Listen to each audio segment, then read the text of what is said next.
Performance venues in the city of Montreal have been closing down for various reasons, including COVID, noise complaints, rent going up, and even the price of beer.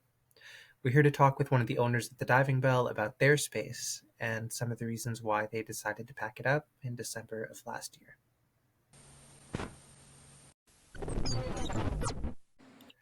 Hi, Austin. Thank you for being here. So we're here today to talk about the Diving Bell, which is a venue that I used to show up to and perform at fairly regularly, and we are now unfortunately talking about in the past tense.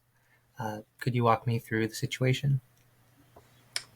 We closed on the Yeah. 16th of December, the diving bell. We have plans to, reopen somewhere else, keep the kind of project going. But at that specific location, we finished it up at the end of 2023. Yeah, that's pretty much the situation. Right, yeah. Hey, could you tell me a little bit about why? Well, there's lots of reasons why. Ultimately, we decided to leave. We weren't getting kicked out. We weren't, you know, it was honestly, it felt like in a lot of ways the diving bell was kind of doing, its thing the best in the last couple of months. Like we were kind of doing really well. It's just that we basically decided not to sign our lease and to ultimately just that building itself was kind of the thing that was becoming unsustainable. So we made the decision instead of holding out for another 5 years or so and then making the decision ultimately we made for us, we decided to simply not sign our lease and kind of end things on our own terms, which we did, and it felt good. Yeah. And what about the building made it feel untenable? About the situation just generally? Well, obviously we were on the third floor, which was never really, we were never accessible, fully accessible, which is no good. When we first started that space, it was kind of the only thing that we really had access to as far as just like this opportunity and starting a place on the third floor. We were coming from a DIY kind of background, so it was kind of just a matter of making the most out of that opportunity. But as time went on, and lots of the diving bell, the idea of the event space was really working, and lots of people were wanting to use it. It just is a thing that you know because of the third floor, it's never not going to be on the third floor there in that building. There's really nothing we could do. People would always be like, "Oh, we should build an elevator." It's not really possible or realistic. Also, just the building itself, besides it being on the third floor, is very old, and there's a whole lot of infrastructural problems that again kind of don't really seem like in the long term worthwhile trying to overcome because it's just not possible. Mhm. So anyway, we decided to leave ultimately because the building itself. The other thing too is the building is for sale right now, and it's kind of been in limbo for the last little while. So there's really you know, there's no long term prospects in that place for what we were using it for. And ultimately, what we were using it for, it was working very well.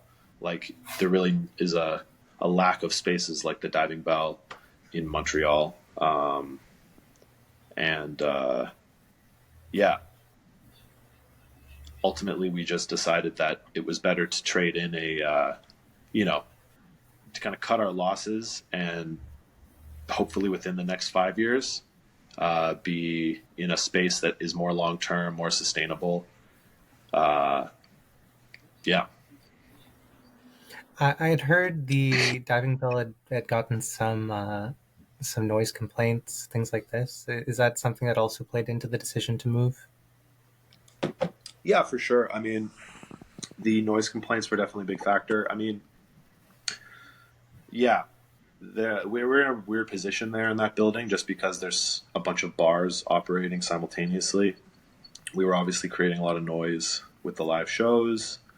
But what was weird about that was ultimately it was a pretty big factor as far as just making it also just feel kind of like in that specific location. It wasn't really, you know, long term sustainable. We invested a Mm. lot of money over the years into soundproofing. We obviously adapted uh, our business plan. Like we didn't go too late just to try to not be too disruptive. But it's different, when you have like three other bars in the same building um, operating, and they're allowed to operate until 3 a.m.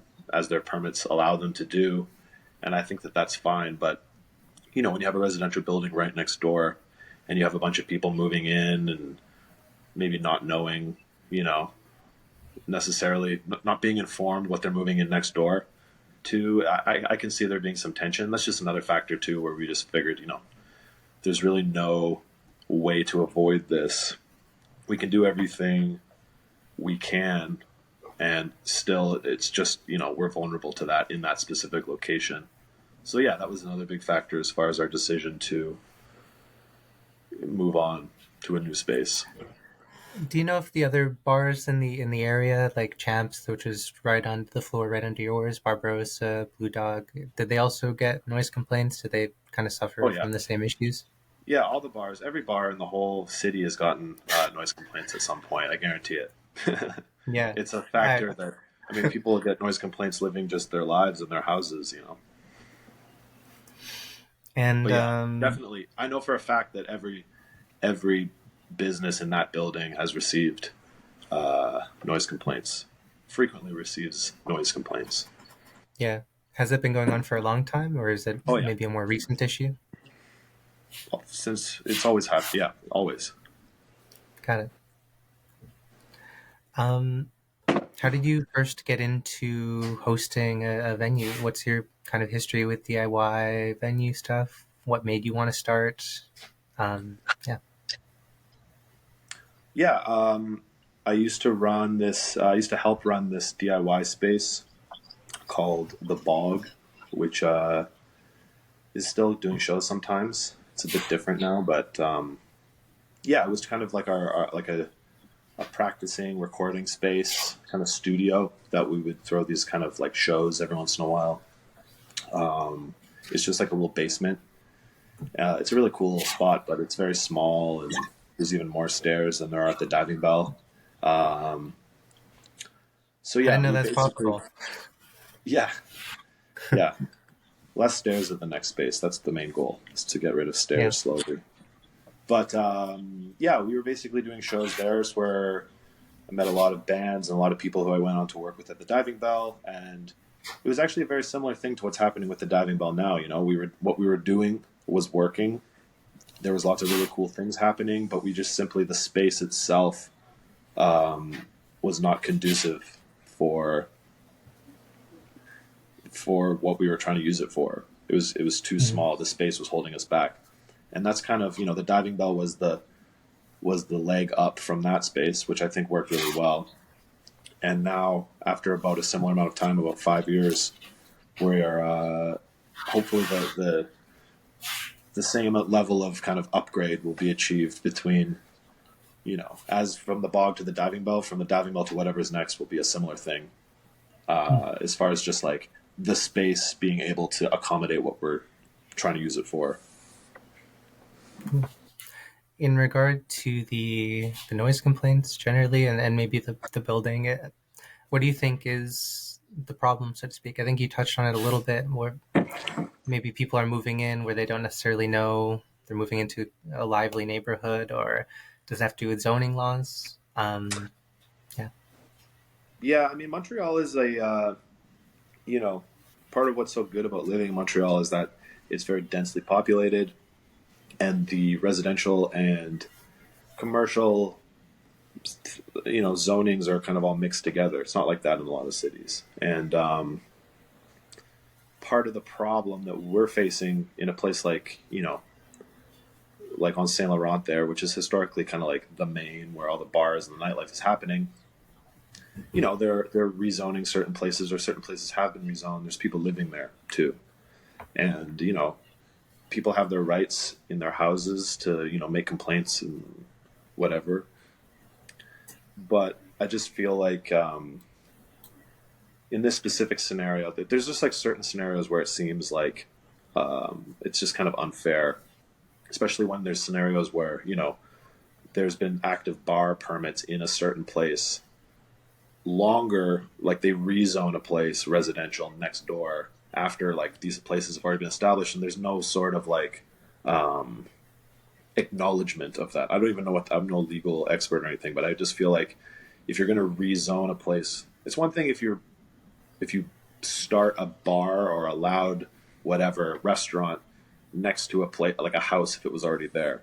But if you're building your house next to the nightclub, I just feel like there needs to be some sort of way in which uh, that can be acknowledged so that it's more fair. Because right now, I know for a fact that the building next door to us there at the Diving Bell was not, the Diving Bell obviously wasn't there since the 1970s, but there had been active alcohol, like bar permits going on, in that building since at least the 70s. Whereas I know that the building next door was rezoned in like the early 2010s to residential. So it just seems unfair that, I don't know, it just seems unfair. Yeah, absolutely. Um, what do you feel can be done to prevent this from happening in the future? How do you feel about the city's proposal for nightlife districts, like all night areas? Have you heard any developments about that or? I mean, yeah, I haven't been following it too closely. I've been trying to just take it easy for the last couple of weeks, but ultimately, I guess that's two questions. I think as far as the city's proposals for these nightlife districts, from what I understand, it just doesn't really seem like it addresses the actual issues that are facing venues like the Diving Bell. You know, we received all of our noise complaints, like the cops showing up and responding to noise complaints. That always happened at like 9 p.m. on like a Friday or Saturday night. If we were allowed to stay open past 3 a.m. and stay up all night, one, that wouldn't really shield us from the noise complaints. In fact, it would probably make it worse because we'd be trying to go all throughout all hours of the night. And if there's people who are complaining, hearing that, um, it doesn't make sense to me how that would stop the problem, which is noise complaints. Um, as far as establishing zones for 24/7 um, nightlife or whatever, to me that just seems like something where they're going to make it so that now these are the only zones where that kind of stuff is allowed. Like they're going to pick like two little streets and they're going to be like, these are the only places in the city. We're going to zone up everything else residential. And this can only ever be the nightlife place now. One, that's not really what people want because, I don't know, a 24/7 nightlife district. I know it's done in other cities and stuff, but it just kind of seems like a place where um, like in my opinion, nothing good happens after 3 a.m. anyway in the nightlife industry. Everything gets kind of, people figure it out. If they want to keep partying, they'll do that. But as far as just enabling it all night, it just doesn't really seem like anything that I think, it just doesn't have anything to do with the problem. And Sure. also, I Yeah. think what that will mean if they make these nightlife districts is that now the landlords who own those buildings are going to charge exorbitant amounts because it's like, hey, you're in the nightlife district. This is the only place you can blah blah blah. You can do this stuff. So it's going to just become more expensive, um, and as a result of it becoming more expensive, there's going to be less kind of freedom to like do weird, freaky art shows and stuff like we were doing at the Diving Bell. You know, when you're paying Mhm. third floor prices, it's a little bit easier versus even down on the ground floor in the same building. We wouldn't have been able to do the same things. Right. To get back to the other question, I guess, like, what do you think would be a better solution? And I mean, just what you said there, why do you feel like there's such a disconnect between like the actual issue and the things that the city proposes as the solutions to the hypothetical problem, I guess? Yeah, well, I mean, it's hard because you don't want to be um, like, it makes sense that people are allowed to complain about noise. I think that there just needs to be ultimately, I think as far as to answer kind of the first part of the last question you asked me, as far as things that could be done, I think that realistically establishing some sort of decibel level within the bylaw, establish and have that maybe if they want to establish certain zones and acknowledge that like okay, Saint Laurent and Saint Denis and Sherbrooke, like these are streets where we acknowledge that this is like where there's parties and nightlife and bars happening. So maybe they could increase the level there, but ultimately some sort of decibel level that they could set so that if you call in a noise complaint, the cops or whoever, hopefully not the cops, some bylaw officer or whatever could show up with a decibel reader and be like, beep, beep, okay, is it above or below the level that we've deemed acceptable? You know, we even vote on it. Every borough could vote on what that level is. But because right now the system is literally if you're bothered by a sound, you call the cops, and then the cops show up, and if they feel like if you know it's just up to the cops making a decision in the moment. And you know, if you're a bar, if you're a business, not even like a music venue like we were, but if you're even just like a restaurant or any sort of business, you know, you want to play music. If there's someone next door who just doesn't like hearing any of the sound, but there's no decibel level to try to like make your space, you know, there's no concrete point to work towards as far as soundproofing. And soundproofing is super expensive. And the system right now, which we faced at the diving bell, you know, we spent, you know, thousands of dollars on soundproofing the wall that we share between those buildings. But, you know, it's just kind of up to them whenever they decide it's enough, which I feel like there needs to be some sort of reasonable decibel level being set. That would make things a lot more possible to work towards constructively. And also some sort of, as I said before, some sort of acknowledgement somehow. Like if you're going to rezone a building, you know, like if you were going to rezone a building right next to Schwartz's, you know, on Saint Laurent there, it's an iconic Montreal place, right? If you were going to rezone that residential right next door, build a nice swanky condo, and then the people moved into that place and started complaining about the smell of the smoked meat or whatever, you know, is that reasonable for them to be able to like shut down Schwartz's because they're there now? It's like you moved into this part of town because this is like the center of town where all you know where the smoked meat where the good smoked meat's at. It's the same kind of thing with Saint Laurent there, where it's like this is the main historic. Like this is there's been bars in this building for 40, 50 years. I don't know. It's just gentrification. It's there's nothing that can really be done. It's happening everywhere. Yeah. But yeah, I was wondering if you had anything to say. I mean, you spoke on this a little bit, but something to say about the importance of spaces like the Diving Bell, smaller rooms of 100, 150 people. What role do you feel like they serve in the Montreal cultural landscape? And do you feel like the city has, yeah, a responsibility to kind of recognize these spaces, to protect cultural institutions, you know, bars that have been around a while and places like Schwartz's, yeah, you know. yeah. I mean, I think that there's you know there's something really special about a mid-sized venue. Usually, when people are talking about seeing like shows or whatever at venues, they're talking about places the size of like Metropolis or something like that, you know. But the reality is that there has to be kind of a midpoint. There has to be a jumping off point for local artists and people touring around and stuff to play shows that still feel like comprehensive shows in a space that is set up to do that at a high quality. But you know, for more intimate, kind of up close and experimental kind of things, it's super important. I know for a fact with the Diving Bell, you know, like there was literally never a time where there wasn't more people reaching out about wanting to set up some sort of event than we had like space for on the calendar. So, you know, there's just always people looking to set things up, and they need those spaces to kind of get their footing before they can move on to bigger spaces. People don't just start in those bigger spaces. Um, Sorry, I feel like I've talked about this so much, and yet I'm terrible at phrasing it still. But um, No, you've been yeah, great.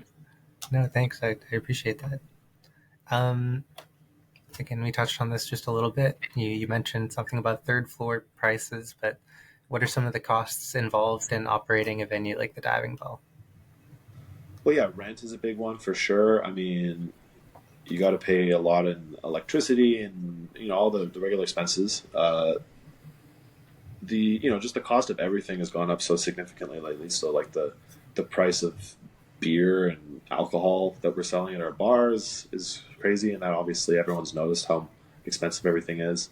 Um, I mean, the tricky thing for us at the Diving Bell, and this is another reason why ultimately we decided to kind of try to keep going and not get too comfortable in that specific location, is just that because we're up there on the third floor, um, we really can't rely at all on any sort of, as far as like business. We have to we have to do these big events in order to get people up the stairs to buy drinks from us.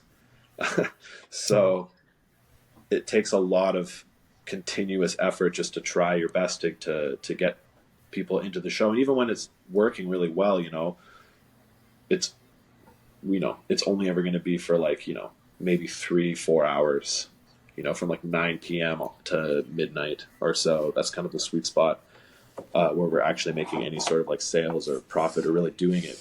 The rest of the day is spent just setting up and cleaning up and preparing for the next one and blah blah blah. So you know ultimately that's a goal for the next space, is to have somewhere where we can kind of do both.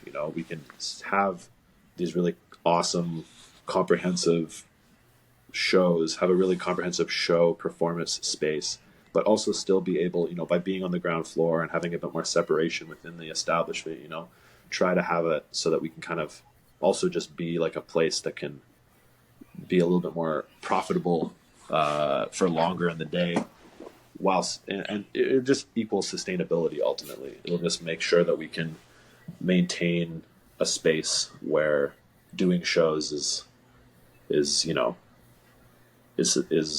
good for everyone. Yeah, absolutely.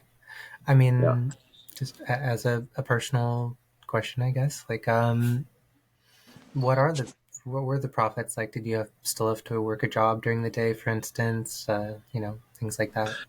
Yeah, I mean, we never really, like, it was ultimately a not for profit kind of endeavor. I mean, the goal, like, we worked hours, we punched in and punched out. We didn't like profit on top of that really, other than just um, feeling cool about doing cool things. um, but yeah, I mean, the whole thing was, we didn't lose money. We definitely, um, with COVID and all of these crazy things going on around us, it was definitely difficult. Um, but yeah, I mean, ultimately, I think if we were in a space that was just slightly, like, we were doing everything that we were doing exactly the same, but just in a space on the ground floor with slightly taller ceilings, we could have done it forever. But it's just a matter of the third floor being kind of the initial access point, that it was the only thing that we could do. But then it kind of slowly but surely becoming a thing that kind of necessitated us moving on to a different space. I didn't even have this in my questions list. I admittedly haven't been thinking about COVID as much, but what was COVID like for you guys? I mean, how did you manage even? Yeah, I mean, it was kind of hilarious timing, honestly. The way when we started our business, a space that necessitates people being just like in a room together. Um, there was a lot of just waiting around, honestly, during the COVID, all the different lockdowns. We tried, at the beginning, especially to do some like live streaming and some recording stuff, and that was fun. But we got some good footage, some content. It was nice at the time, but yeah, ultimately, there's just no substitute for getting people together in a space. that's kind of what the Diving Bell is. That's what any little kind of small, medium-sized venue is all about. Is about the kind of close-upness of other people. Um, so yeah, it was definitely tricky, but we were able to because we do so many different kinds of things at the Diving Bell, not just music. We did comedy shows and drag shows, so we had a lot of kind of events. Like if we were only a music venue, it would have been a lot harder. I think we were able to kind of, when it was all these rules about people have to be seated and wearing masks and spaced apart, like we could adapt to that a little bit better than if we were only doing one specific kind of thing.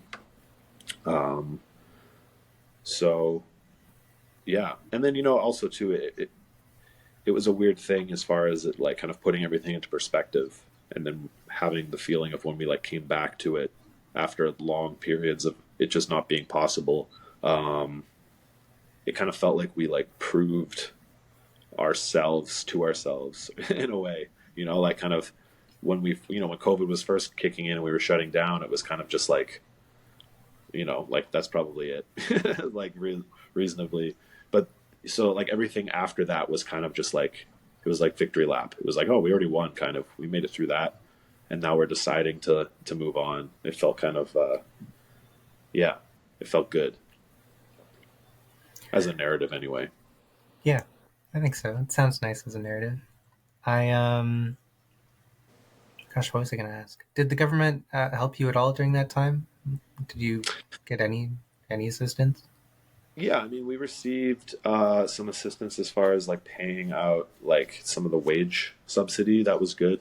When we were open, we could pay some of the wages. The government paid some of the wages so that we could afford to like pay our staff so that we could open, even when it was like lockdown times. That was only when it was like everyone's got to be 2 meters apart, and there can't be more than 50 people, and everyone needs. It was just like when it was like you're lucky if you're getting 10 people out anyway, Yeah. kind of vibes. But that was helpful. And also there was you know, the SIBA loan, which was given to all, businesses that reached out for it, which was used to pay rent ultimately. But I don't know. I have complicated feelings about that ultimately. That's a whole other thing. But yeah, I mean, it was necessary for sure at the time to Hmm. access that money. The fact that it was in the form of a loan is kind of I don't know. It I definitely, see. I think this next year, I think we're going to start to hear a lot more about that because it's actually starting to be something that they want back now, and there's going to be interest charge, and I just think a lot of businesses across Canada, like they gave billions of dollars away to these in the form of loans to these small businesses, and I don't know, it just doesn't seem like many small mom and pop businesses have an extra 60K ready to pay back, or 40K, but still. Hmm. Um, so yeah, Yeah. No, thank you for that. Maybe we can talk about that another time in another interview. That sounds like an entirely other conversation for sure. What does a CBA stand for? SIBA? Canada Emergency Benefit something. I don't know. Gotcha. I We'll can't look even into that. remember. Yeah, no worries. Yeah, Um, CEBA. Yeah. okay. One thing I liked about the space was that it was a little bit of everything. Hmm. There's music, movies, comedy, drag shows. When you first started the venue, did you originally set out to create a space that hosted a lot of like queer centered shows, or did it just turn out that way? How did things like kind of evolve over time in regard to the variety, I guess, of stuff that happened there? You know, Yeah, I mean, definitely when we were before the diving bell, when we were still at the bog. I mean, that place is kind of only really a music venue. It only really works for kind of bands, live bands. We tried a couple comedy shows there, and it was kind of cool.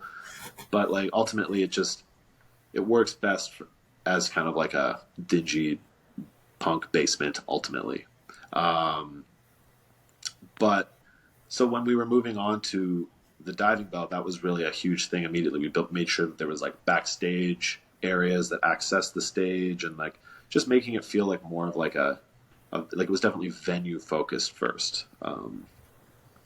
And of course the goal of like now we can do all these other things that we've wanted to do at the bog that just weren't possible. We can do music and comedy and drag shows, and we were theater stuff. We didn't actually end up doing a lot of that overall, but we were ready for it. We wanted, that was the idea. We kind of designed the space with that in mind. And really, as far as just like as far as getting like kind of, I don't really feel like we were necessarily doing like queer focused events. The way that I always organized the calendars and everything when we were figuring it out was just you know working with people who kind of like kind of like branching off on connections. You know what I mean? Like we start working with someone who sets up like a cool drag show, and then like through that drag show all the other people who are setting up their shows now are like coming through us. So it's kind of like one show spawning kind of contacts. We tried to like let it flow very organically. Obviously, like when we first started, we kind of put the word out to a lot of people. We did some research. We kind of sat down and thought about you know the kinds of spaces and the kinds of events that we see at other places that we think are really cool, and just kind of like reaching out to people, kind of being like, hey, we're starting a new space, spread the word. We want it to be a space that's open. We just kind of opened it up. I think that as far as like it being like open to a bunch of queer events, I think that ultimately Coven, like the House of God, Selma and Uma God, um, even before we opened, we were talking with them about setting up like a monthly show. And Coven, which we did basically the whole time that the diving bell was open, that was, you know, it was kind of this symbiotic relationship where they were just starting out this show and we were just starting out this space. And yeah, it just worked really well. And kind of through that event, it really felt like that really like unlocked.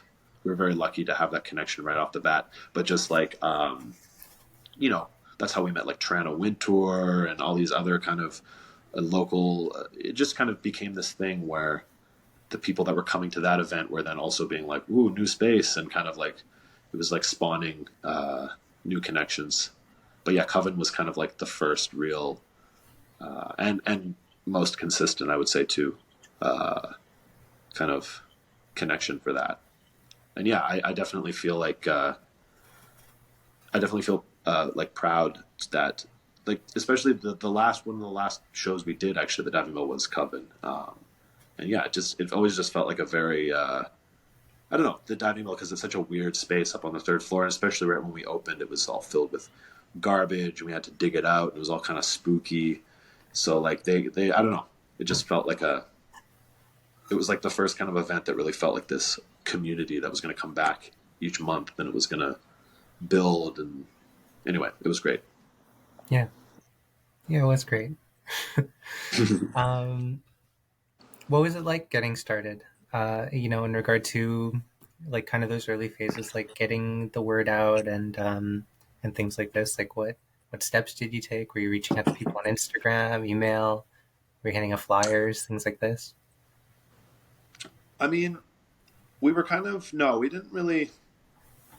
It's all kind of a blur, honestly. It was so busy, but we basically like we were already doing stuff at the bog and setting up shows, and then once we kind of found the space that later became the diving bell, um, like it was completely filled to the sorry, it was completely filled like to the roof with garbage and junk. Sorry, my phone. I should turn this on silent.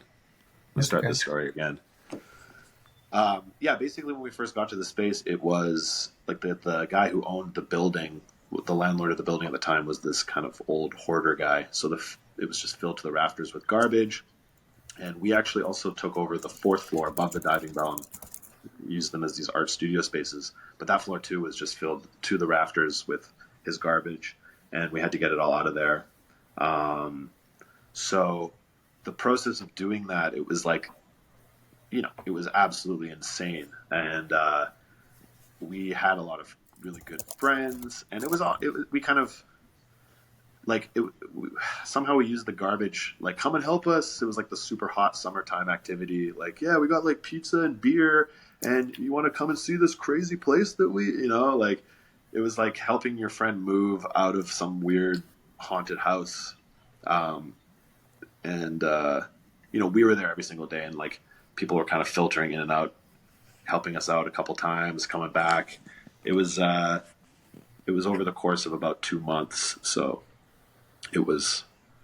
But yeah, through that, all that is to say, getting started, getting the word out, I feel like that was kind of, like it was just so fun to have the keys to this big space, and the deal was too, because the old guy who had all the garbage, he didn't want us to throw any of it away, and he was, it was a very strange relationship, but he ultimately wasn't charging us rent while we were clearing out the space, like, for him. Like, we had to do all the work to like clean it out and set everything up, but ultimately we were like, well, dude, we're not going to pay rent for this bar that we're going to try to run here.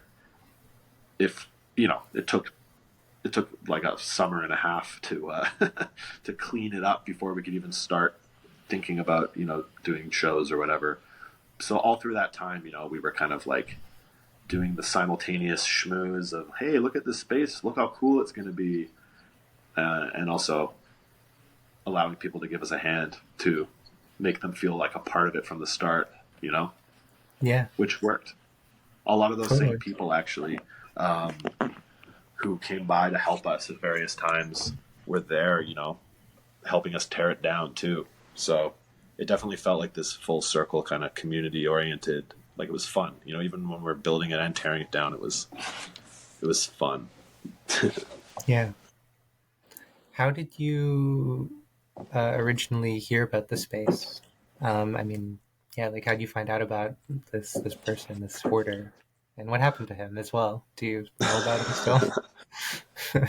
um, so my partner Evan, he and I were involved with the bog, as I said, and we were kind of, we had a shared interest in trying to do something bigger and better. And Evan at the time was the manager at Blizzards, which is now Barbosa, in that building there. And Mm. he, through that, being the manager, had to deal with the landlord of the building quite frequently, who was actually also the owner of Champs, like the old Champs, the pre-COVID Champs. So he was this kind of old Portuguese dude who was running Champs by himself, and then there was the two bars below, and up above the diving bell and the fourth floor were just kind of like hoarding junk piles. So basically, through Evan working at Blizzards, he learned about these two floors up above, and Luis was his name. He was basically like, hey, you should. He was kind of mentioning to Evan in passing, like, oh, you should start a bar upstairs. You should start your own bar. And anyway, when we saw the crazy space, even through the junk, it was definitely, especially coming from a DIY basement space in St. Henry, it definitely was like, oh, this could be a huge, this could work. And also because he was so old and wacky and like clearly kind of unreasonable, like nobody else, I didn't think, would look at a space as uh, as messed up as that and be like, hey, yeah, let's go. We were perhaps naive, but ultimately that was our access point. It was a matter of like, oh, this seems like how else are we gonna start something if not through opportunity like that? So anyway, that started the whole process. As far as what happened to him, he pretty much immediately after we finished cleaning it up, not immediately after, a couple months after we had opened and it was rolling, he actually died suddenly, right there in Champs, actually down below. And Oh, yeah, yeah, and that was like May of 2019. So there was this crazy period where it was like, okay, our landlord just dropped dead, and now we don't have any landlord, and it was very he was a he was a disorganized guy, so there was a lot of confusing situations, and ultimately everything was fine. We got this new. It's a very long story too, but we got this new landlord who bought the building, and it was all good. And then it was like, hey guys, good news. Everything felt like it was coming together and sorting itself out in like December 2019. We're like, man, 2020 is going to be great. Everything. I got these new leases. Everything's yeah. So Yeah. it was yeah. Hmm. But yeah. Anyway, the as far as just getting our start through that, it was definitely very much like this DIY space that kind of begot this more sophisticated, not necessarily DIY, but we still did everything ourselves kind of space. And hopefully the next space will be it's always going to be DIY to some extent. That's just kind of the way that me and my partners, at least in our current partnership, work. We just like to kind of be super hands on and develop everything and really, I feel like all this stuff that we did at the diving bell was really good zeroing in on figuring out the things that we like to do, the things that work really well, and just using those connections that we've made, and just being able to do that now in a space. Now that we've done the diving bell, and we're not, we know what to look out for too, as far as like certain infrastructural things. Like I would never look at a space like the diving bell currently and be like, oh yeah, this will work now. Just you know, the diving bell proved a lot of things, I guess, which is valuable for the next project. Yeah, definitely. Did you find anything cool when you were clearing out the space? Like, did you keep anything from that time when you were kind of moving things around and throwing things away, or I guess not throwing things Oh away, yeah, but I mean, there was a lot of cool stuff. I mean, a lot of it was just like broken, like restaurant equipment and it was nasty refrigerators and stuff. But like a bunch of the tables and chairs that we've used, those were like the good ones that we saved. Um, that like cool disco party light thing that was hanging up on the ceiling there that shot the kind of like beams of colorful light around. That was just in there. We had to kind of fix it up a little bit, but that was a treasure. Um, Ultimately, no, though. Mostly it was just pitiful piles of trash that we just had to get rid of. Yeah, it was a lot of crap, honestly. A lot of just like stuff that at one point maybe was expensive, but just was so not taken care of. Just like old deep fryers with like rust all the way through and stuff like that. Just classic like hoarder yeah. stuff. Hmm. How did you get the name, or how did you choose the name, the diving bell? Like, how'd that come to you? Um, I don't know. That one that doesn't really have a super interesting story. We had this cool diving bell helmet, and it was like a gift that we gave Evan for his birthday once. So I think it just kind of represented that we had a cool set piece. There was kind of like some weird nautical looking themes going on already, just in like the weird stucco wallpaper stuff that was already there. Um, Also, just we had actually looked at another space with a couple other people, and there was like this weird boat that was like tied up to. And anyway, there was this whole kind of like theme of nautical related things. Um, but yeah, ultimately, I don't really know why we went for that name. Names are hard. Yeah, sure. Good enough. Admittedly, not as cool as the landlord story or whatever, but like, That's the thing, right? I always try to fire that one up before. yeah, It would be that's cool cool. if, like, oh yeah, we found the. See, I'm not gonna lie on record or anything, but what would be really cool is if that was in the junk, like that was the thing that we dug out, and it was just like on the That's bar why I already. asked. Yeah, Yeah, that yeah. was like No, I know. you I feel like found that. this, Yeah, and I feel like that's the story everybody wants it to be. Like in the dramatized movie version, we could do that. yeah. When we It'd be make the fun. biopic about you or about you Yeah. guys, yeah, that'd be great. Um, you kept mentioning this term DIY space. I was wondering, is there such a thing as a non DIY space, and just what that means, I guess. Also, what is a DIY space? Like, what do you mean by that? I guess. I mean, to me, when I say DIY space, uh, do it yourself, obviously, is what DIY stands for. But like, I'm talking like a space that doesn't, you know, it's like a unconventional, non-professional setting. There's ultimately many different ways to do it, but it's kind of just like a space in which people put on shows, but it might be like like a studio. It's not like set up to be a nightclub or something like that. The diving bell wasn't a DIY space by that definition. We obviously had our permits and stuff to operate and sell alcohol and all that kind of stuff. But like usually when I'm talking like a DIY space, like the bog, that's more of just kind of um, like a private studio space. Uh, it could be anything, but the bog is like a weird example actually because it's actually been there for a very long time, and it's kind of being only used sparingly these days, which is a good idea. But it's basically just this guy's recording studio, but it's got a big stage and it works really well. It's also just completely silent from the street level. Um, so yeah, they can just kind of Yeah, do it. that was my next question. Actually, is does the bog still exist? I mean, it's just not used often, I guess, or as you said. Yeah, the show. The last show there was a show in January, like the end of Mhm. January. I think they do it pretty much every.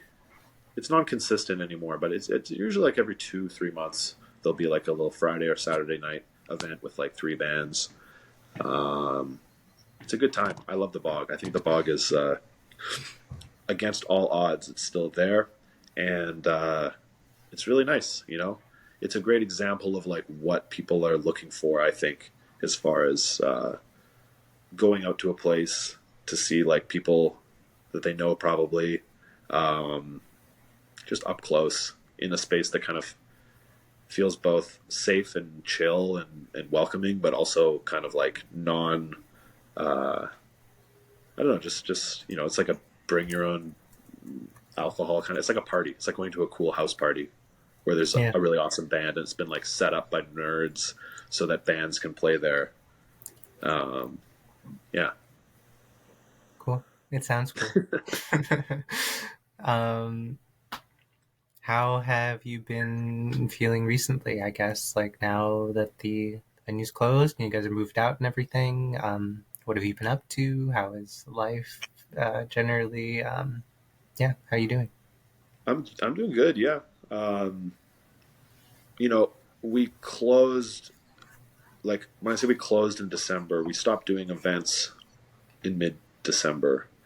But ultimately, we only really finished up doing stuff at like the end of January. So it's only really been, you know, this month of February where there hasn't been some sort of requirement every day to go in there and still just like work all the time. There was a lot to tear down, a lot to organize, and there still is quite a lot to, just figure out. But yeah, right now, it hasn't been very much time. Is all I meant to say by that. Since it's actually been done for me. Um, but yeah, I've been taking things pretty chill. I've been trying to just like, you know, recharge a little bit before jumping into the next project. Um, but there's also, I spent a lot of time throughout the bog days and the diving bell days, like filming and recording, and there's a lot of content that I'm kind of going through and just organizing, and for some sort of future project, I don't know what, but we definitely captured a lot of cool stuff. So I'm kind of I'm tinkering with that. Um, but yeah, ultimately, we're kind of gearing up for the next stage. We all kind of made the decision that like we're going to go really hard right till the end of the diving bell, and then there's going to be this period of like closing down and figuring everything out, and then it's going to be the dead of winter for a couple months, and we're going to just try our best to just kind of like go just meditate and recharge a little bit, so that then come springtime we can really approach things with like full brain power, full energy, because that's really the goal for this next project, is to just do it properly from the start. Ultimately that's what we learn, from the DIY world, kind of crossing over through the diving bell in a space that's no longer DIY. It has, it's a fully above board, but it's still kind of DIY in the sense that we're like making the most out of certain things, like the third floor, like the proximity to the neighbors. Um, but yeah, the next step is going to be even less DIY, but still with that kind of, we're still going to do it all ourselves for the most part. Still be hands on, up close, but just long term, Yeah. sustainable. Yeah. I mean, that kind of leads into my last question. It's just, what are your plans for the future? Yeah. Uh, yeah, that's it. Yeah, I mean, I kind of answered already, but I think that ultimately, yeah, the plan is definitely to keep going and to start a new space. I don't know exactly when or what that space is going to look like, or who and what it's going to be, but um, I do know that everything that we were doing at the diving bell, I feel really proud of. I have lots of, there's lots of cool stuff that we still have to like share and whatnot from that, audio recordings and videos and stuff. But yeah, I just feel like ultimately what the diving bell proved is just that there's a tremendous need and hunger in the city for spaces like that feel both, you know, conducive for the things that people want to do, but also like like how do I describe this? Whenever you go to like a bar to see a show, when it's just a bar and that does shows, you know, like when you're a band that's practicing and working on your stuff, you need to have a space that like reflects your energy and passion. You know what I mean? And I just feel like there's very few spaces that are like the size of like the diving bell. I would say Turbo House and Casa del Popolo and Lesco are good examples. But places like that where it actually feels like, they didn't just push the tables aside so that your band can set up. It's like you're on a stage. There's like lights pointing at you. There's a smoke machine. It feels like a show. It feels worthy of your efforts as a performer. Um, and I just feel like, I felt like the diving bell was a really good space for people to perform at. I feel proud about what we did. I'm sad to see it go specifically, but ultimately I think that everything that was good about the diving bell was good in spite of many of these unchangeable physical attributes.